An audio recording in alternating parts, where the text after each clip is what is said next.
flames, burning only dark remains. I cover up every part of my skin, oh, 'cause I don't like the person within, oh. I know I'm the one to blame. All I can do is take the shame, oh. Do we say goodbye? Refuse to question why. I'm too sad to say I'm sorry, so lie and pretend that you're okay. Swear that you will stay. Keep trying for one day. Whoa, I'm sick of all these lies. Don't care if I capsize. There's nothing left for me to hide. Don't wanna live a lie. Too many lows, too many highs, too many things to criticize. So I leave it all behind. Don't wanna live a lie.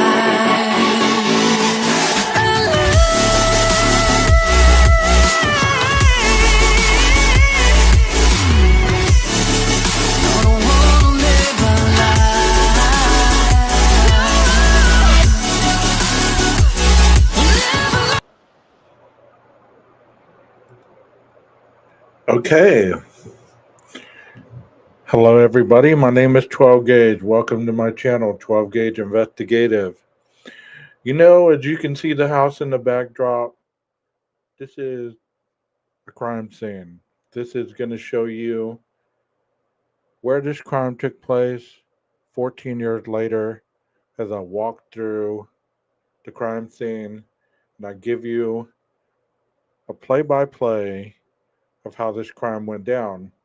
Some of the factual information may not be a little on point, but I tried my best to remember it by memory. So let's go ahead and pull this up. And I hope you enjoyed this because I enjoyed doing it for you.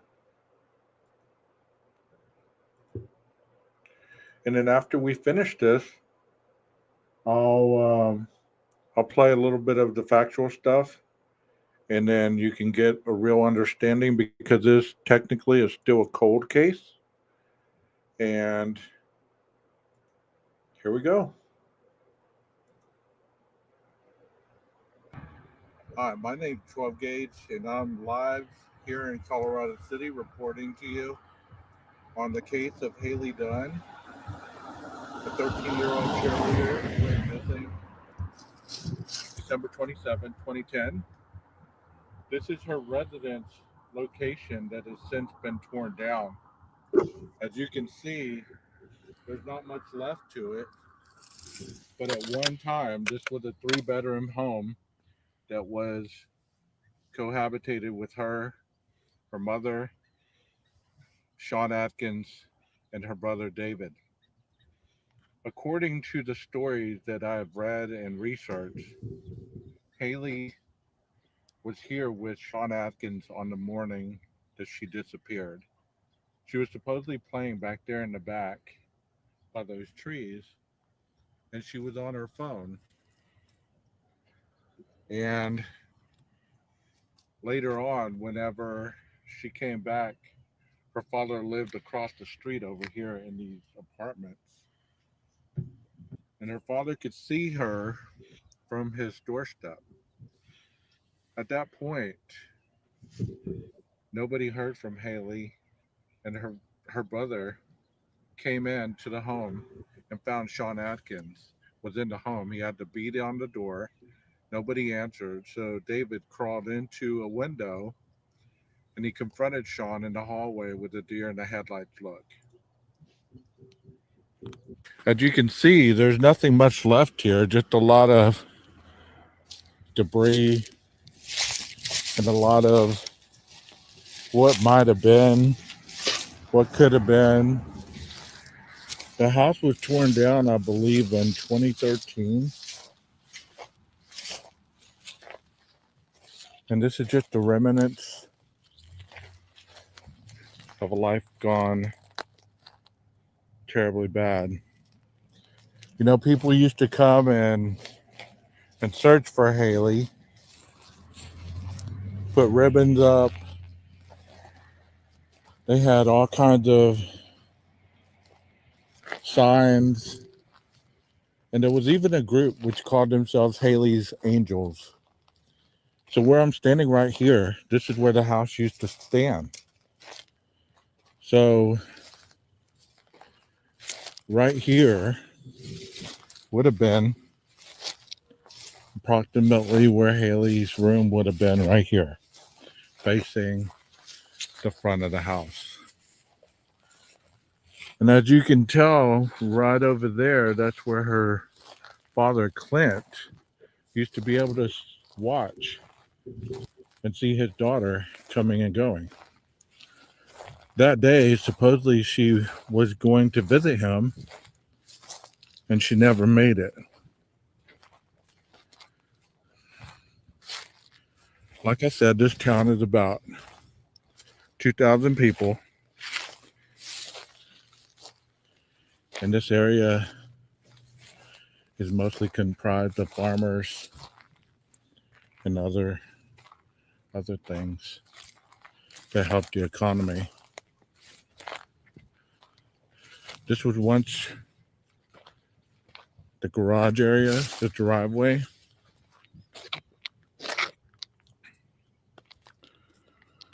So supposedly, as reports have stated, Hailie was back here in this area on a cell phone. She supposedly walked to her friend's house, which was not far from here. I'm gonna go ahead and kind of walk with while I'm talking.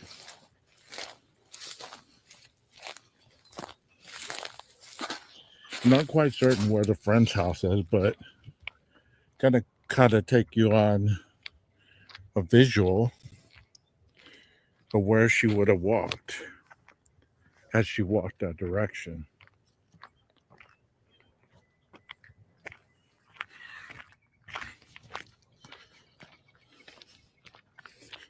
As you can see,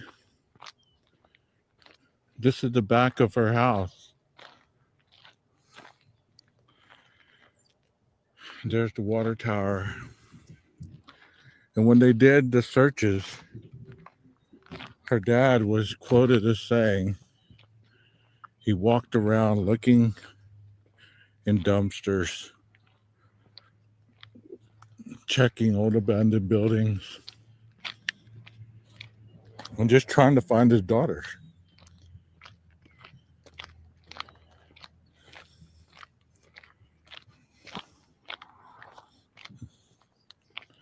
It's not a bad neighborhood, but as you can see, there's not any cameras either. No cameras, at least not in 2010, maybe. And you want to hear something creepy, I'm going to show you here in a minute. So, like I said, I'm not certain which direction Hailie would have walked, but supposedly she walked to a friend's house. But when the friend was contacted, she denied that Hailie ever was supposed to spend the night with her. She denied that they had ever planned it.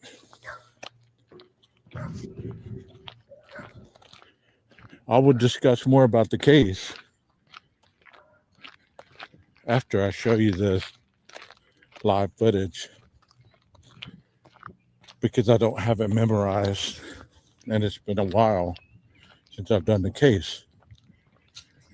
And I have updated information that I can share with you. We're just a block over from where Hailie lived.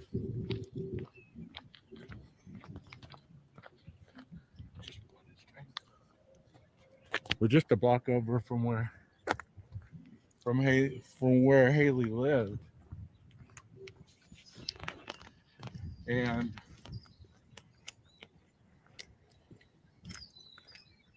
many people were involved in the search. Her classmates, DPS, search teams from Texas, Colorado City, police department. A lot of people were involved looking for Hailie. But I was going to tell you that I was going to show you something that was going to trip you out.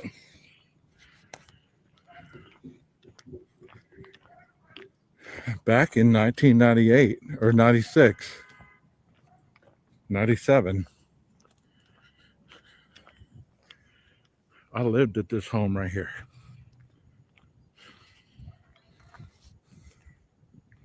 A block away. Obviously, Hailie Dunn wasn't born yet, but this is where I lived. My family and I. Obviously, it's changed a lot. And you know where I said all those times that I used to do the peeping Tom stuff? That's the house.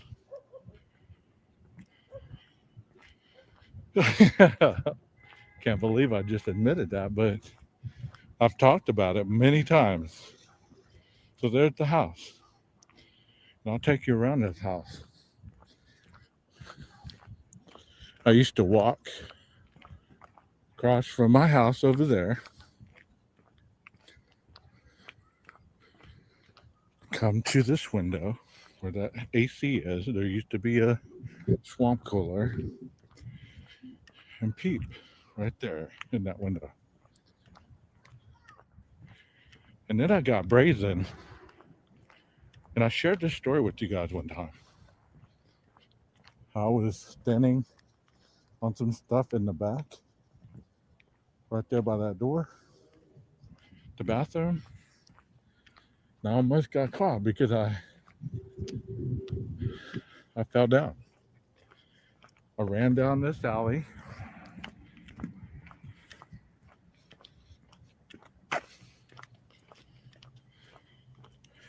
Ducking and diving.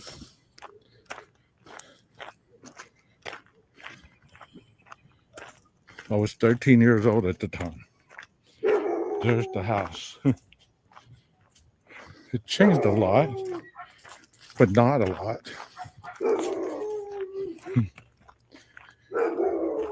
Running down this alley at nighttime, dark, scared, my adrenaline going everywhere.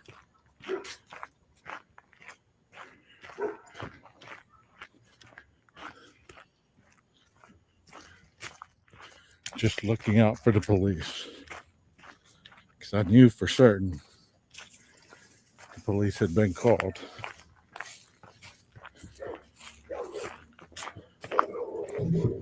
Wow. I haven't been down this alley since I was 13 years old.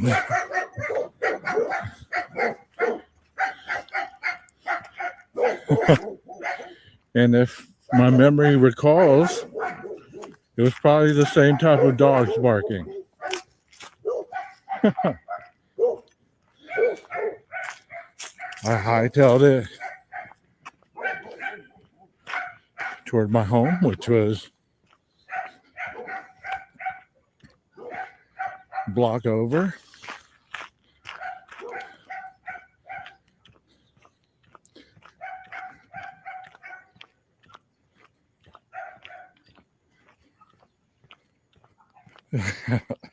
Can't believe I'm sharing all this on the film. But just showing you that I don't lie on what I talk about. And I think I hid behind one of these trees when the police came. Might have been that pine tree over there.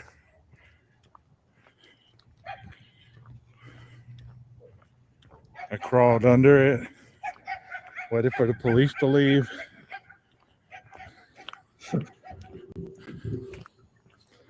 And then went to my home. I was never confronted. Nobody ever asked. Crazy life of a 13-year-old.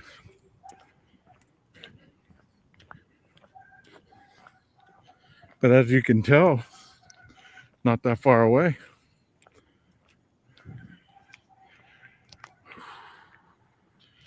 Okay, as you can see down there, where that truck is, that's where Hailie's house would have been, right across the street. It's also been rumored that Hailie walked down this street. And that she was last seen up here by this hotel.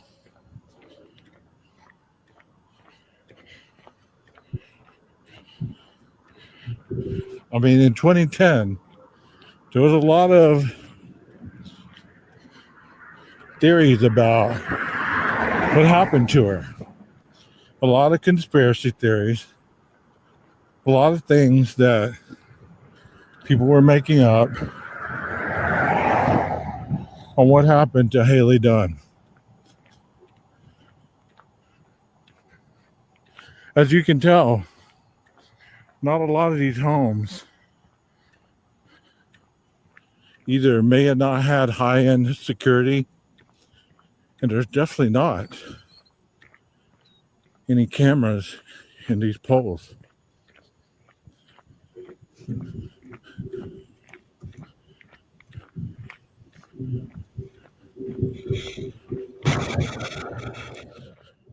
But we've since found out that the time frame in which they saw Hailie was not the day of her disappearance. She never went by this hotel.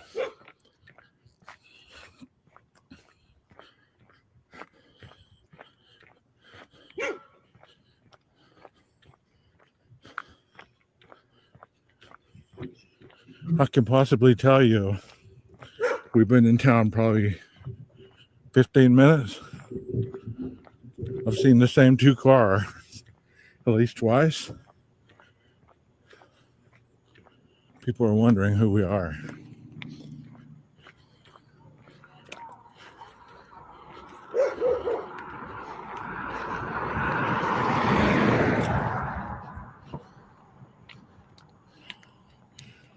So, 14 years ago, there was people wondering, asking questions, suspecting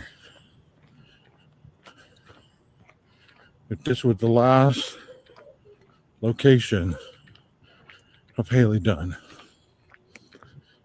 As you can see up ahead, there's a stop sign, and that is Interstate 20, heading east and west through Texas.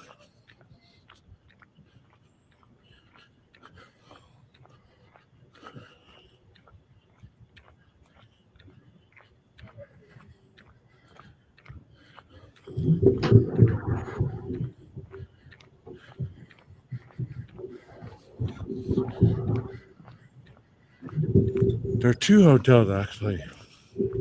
I'm not sure if this one was built yet, but there's this one, and then there's that one over there.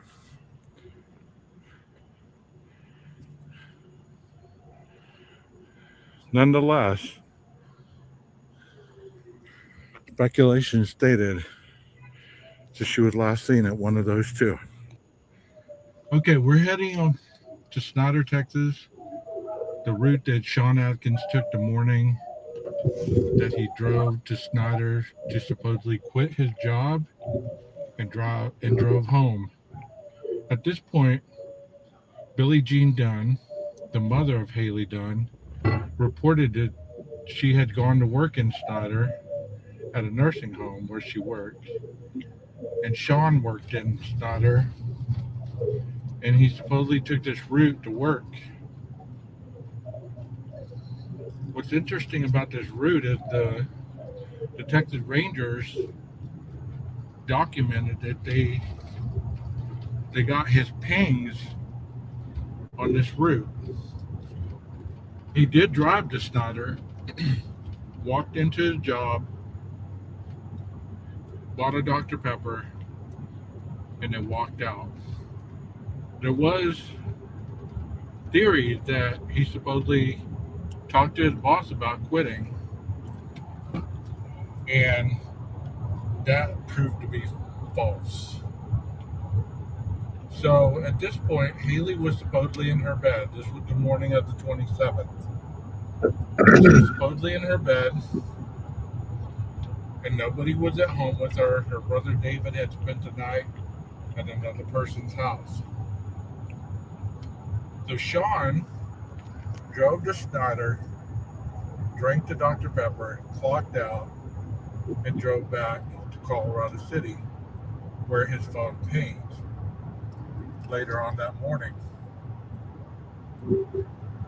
And then supposedly he drove to Big Spring, Texas at his mom and dad's house, where he was looking up jobs since he had just quit his.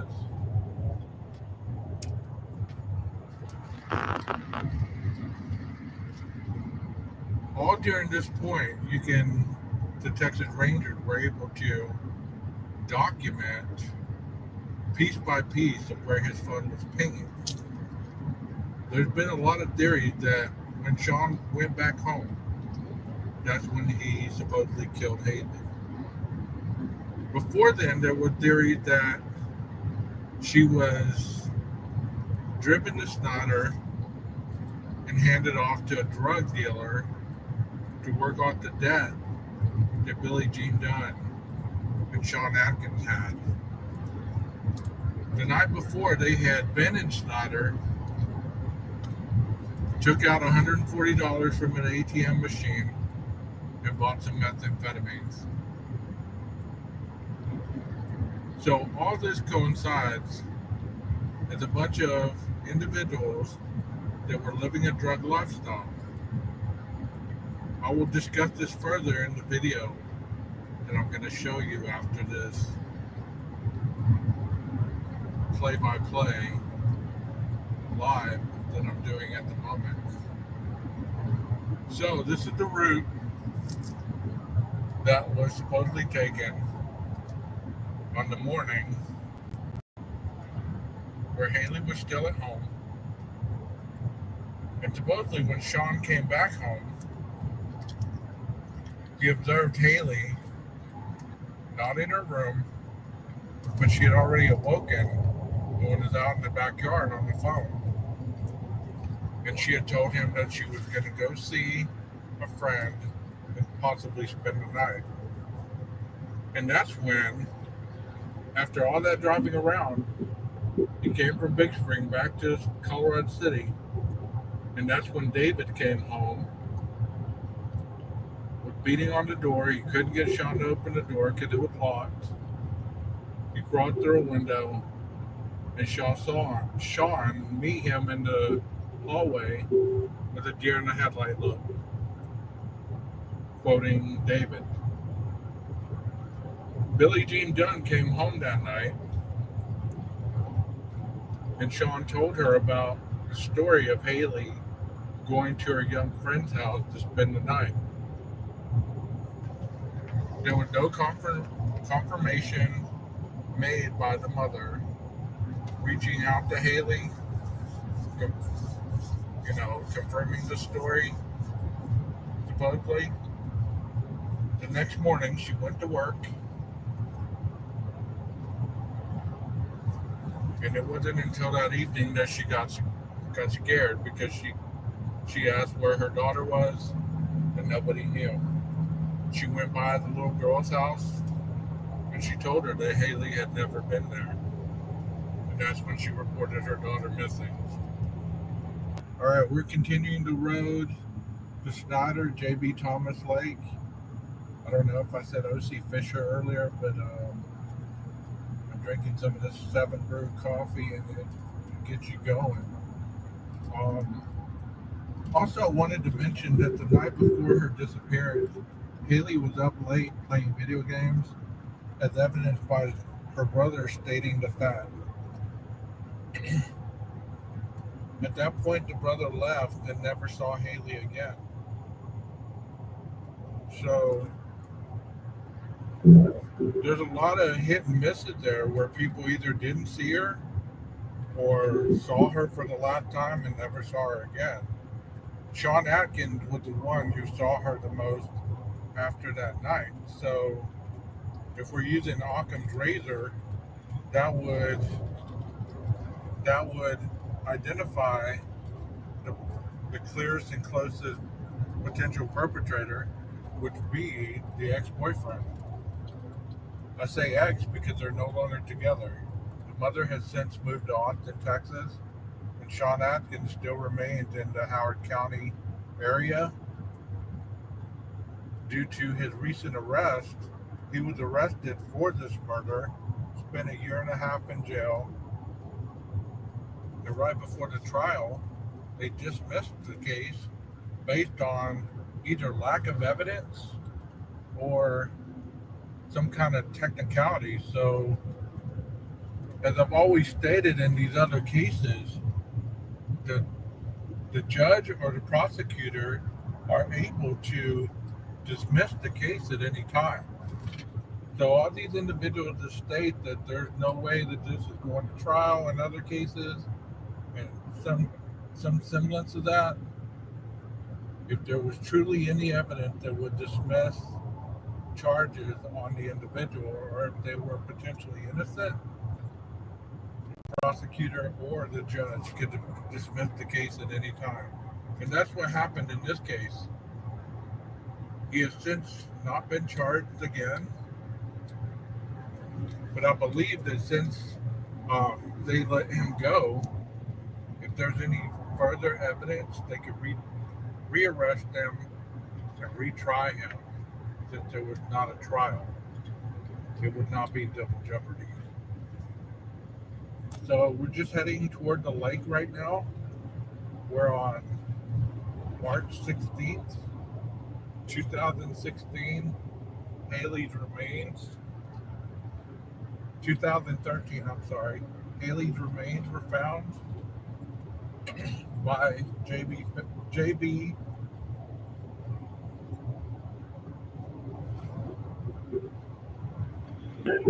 Thomas Lake.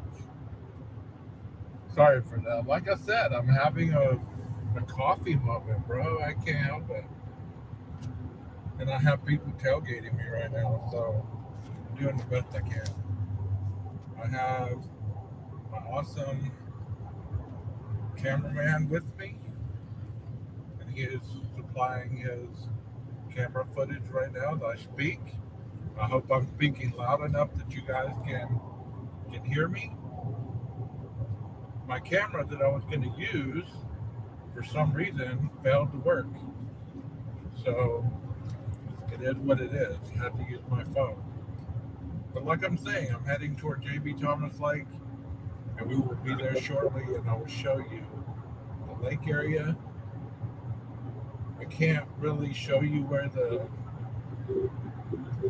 remains were found due to it being an isolated area.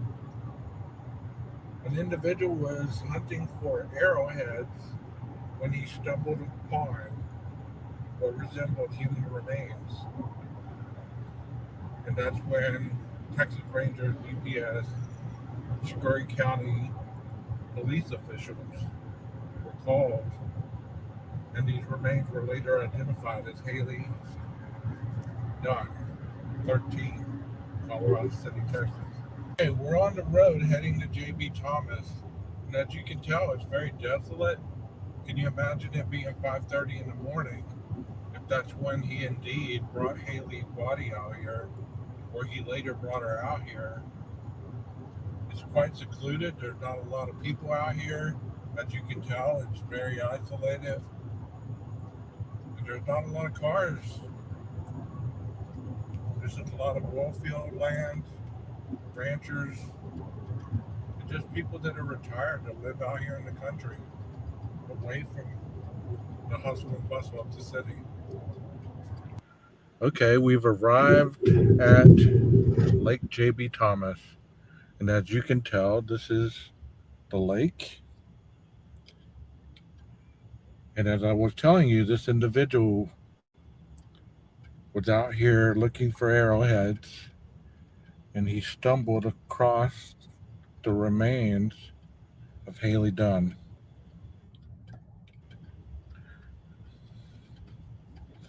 And at the beginning of the video, I mentioned Hailie's name as being Jean, Hailie Jean Dunn. That is her mother's middle name, Billie Jean Dunn. So I mispronounced Hailie's middle name. And here we are at Lake J.B. Thomas. And as you can tell, it's quite enchanting.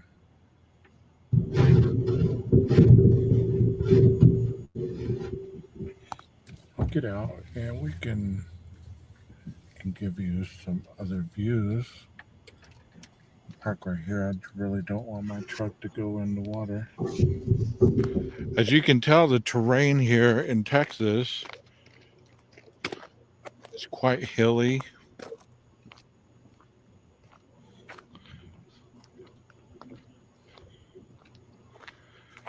There's a lot of mesquite. And you know, the ground is like pretty hard, so if you're looking for arrowheads, please, dear God, let me not stumble upon anything. That'd be terrible. Can't get over the view. But I'm going to stand right here and just show you kind of the landscape.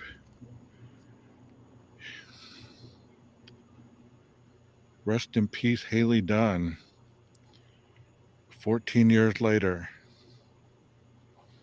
this is where her remains were found. March 16th, 2013. So, as you can tell, it doesn't take much. I'm not saying he dumped them here, but as you can see, there's multiple areas around here where somebody could just take a back road. We're at the south side of the lake, so there's a lot of different roads around here. And somebody could just take a road and dispose of a body and be gone within seconds. You know, it's sad that there's callousness like this in the world. I can't believe it's been 14 years already. And this is giving you the boots on the ground type experience that I haven't done to this length on a case. Hopefully in time, I'll be able to do more. Well, I ask you one time before I show the rest of the live on the educational part, because I don't have this case memorized. And I've done this case before, and you're about to see and hear the investigative part of this case and the actors implicated in her murder. I ask you really quickly, can you dig it? Can you dig it? If you can't, get yourself a bigger shovel. Let's dive into this. My name is 12 Gauge. Let's go.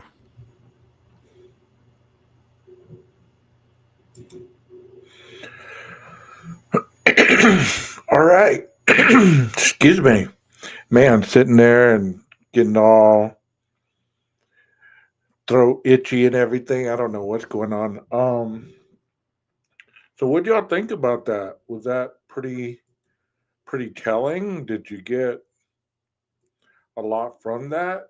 Um, many times whenever you are actually taken to the crime scene, a lot of times you don't really understand it until you're there.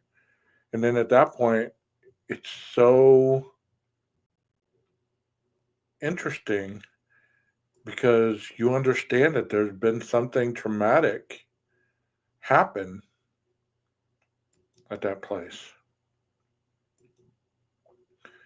I mean, just sitting there with my nephew and we're kind of tripping a little bit, that we were actually at the place where the house used to stand and where Haley was possibly murdered at.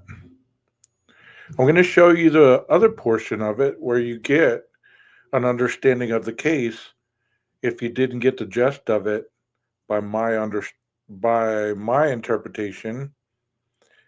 And this is from True Crime News. So hang on a second and we'll get to it. Hope you are enjoying this so far. Let's go. Mention that Haley went reported missing on the 28th, and on the 31st, New Year's Eve, her mother, Sean Atkins, and some friends were having a New Year's Eve party. She denied it being a party, but they had alcohol, drugs, food, anything that a party entails. But she denied this. So her daughter had just been reported missing. I mean, they searched landfills, they had cadaver dogs, they had all kinds of things looking for this little girl. The mom and the ex boyfriend took a polygraph test, which they failed, and they still did not arrest them due to inconclusive evidence. Um, they found child pornography on a computer that the ex boyfriend was viewing when he went to Big Spring. Billie Jean and the ex boyfriend were found to have a lot of, I don't know, true crime books and movies, and they were into true crime, but it was to the level of some kind of gore, supposedly. This is what I've read. It's hard to find the documents now, but this is what I've read in the past. And it's interesting to me that, there's nothing wrong with having that kind of fascination or even to be fascinated with gore or music of that type or anything like that. I'm not judging. I'm just saying that, you let evil in. At what point does evil consume the household? That's all. Think about that statement right there. He was never there to be her father figure. He was just there to be her friend. What do y'all think about that, chat? Come on, pipe in and let me know what y'all are thinking, feeling. Y'all watched this for a little bit now. What do y'all think about all that? Do you think it's normal that these statements have been said about someone living with a 13-year-old daughter? And I think the boy was like 12. So, as I said last, when I was talking about the case this morning, um, I was talking about how it's it's kind of suggested that you don't move in your boyfriend with a teenage daughter or a young daughter. Um,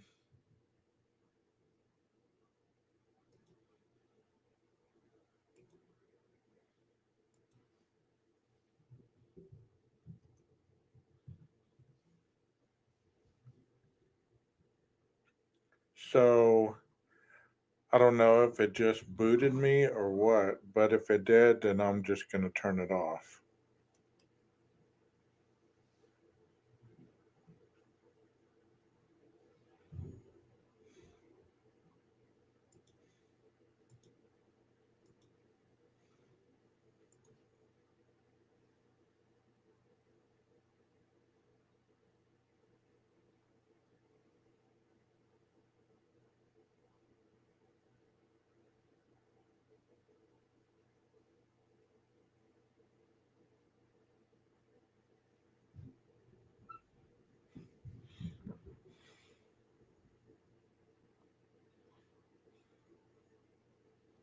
Good stuff, good stuff.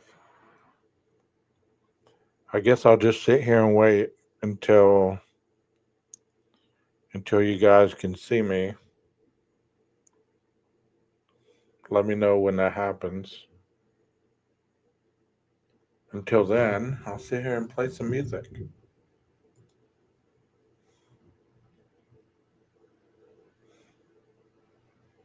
Sounds good.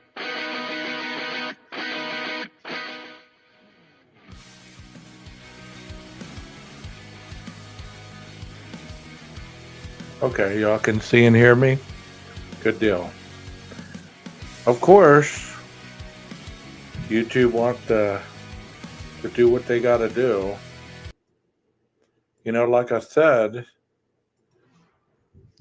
how many of you would feel comfortable leaving your teenage daughter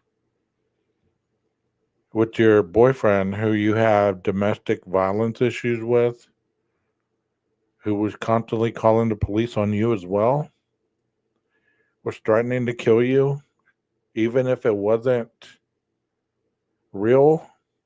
How many of you would feel comfortable allowing this individual to be anywhere near your adolescent daughter? I don't think so either. I mean, I'm not judging, but I don't think many people would allow that to happen or allow that to be the norm because you just never know what happens in a house that drugs are being done. There's all kinds of dysfunction, obviously. What's going to possibly happen if you're under the influence and then something happens with you and the underage daughter? Yes, he was younger than the mom. Not that he was closer to the 13-year-old's age, but he was a little younger than the mother. So I guess I'm going to get off here because I got to trim up the copyright and everything else. But I hope you guys enjoyed this.